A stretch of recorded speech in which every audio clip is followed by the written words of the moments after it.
सांगली जिल्ह्यातील व आटपाडी तालुक्यातील खरसुंडीची सिद्धनाथांची यात्रा सन 2024 या वर्षी मोठ्या उत्साहात लाखो भाविकांच्या उपस्थितीत मोठ्या उत्साहात पार पडली। यावेळी अखंड महाराष्ट्रातून फक्त भाविक जन सिद्धनाथांच्या यात्रे दिवशी नवसाचा गुलाल खोबऱ्याचे उधळण करण्यासाठी सर्वजण मोठ्या आनंदी वातावरणात मग्न असतात। विटा उपविभागीय पोलीस अधिकारी श्री विपुल पाटील यांनी करेक्ट नियोजन करत यात्रेत कोणताही अनुचित प्रकार घडू नये या अनुषंगाने सांगली जिल्ह्यातील पोलिसांचा फौज फाटा तैनात करण्यात आला होता।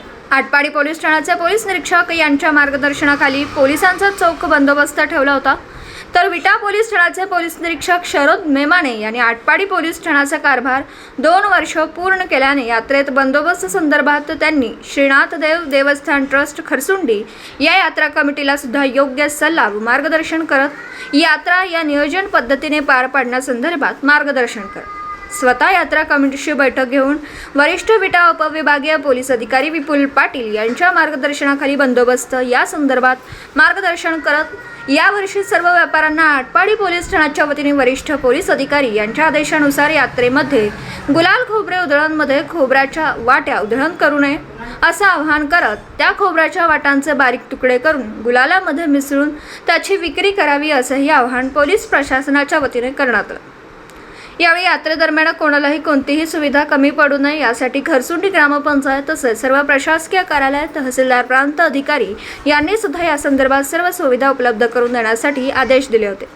दुपारी 2:30 नंतर श्री सिद्धनाथांची पालखी व सासन काठ्या निघाल्यानंतर पालखीवरती सर्व भक्तजन भाविक नवसाचा गुलाल खोबरं उधळण केले। श्रीनाथ बाबांच्या नावानं चांग भलं, सिद्धनाथांच्या नावानं चांग भलं असा जयघोष सर्व भक्तजन भाविकांनी घोषणा देत पारंपरिक वाद्य साध्य करत यात्रा मोठ्या उत्साहात पार पडली। यावेळी जनावरांची यात्रेदरम्यान बाजार भरला होता, सर्व स्टॉल सज्ज झाले होते।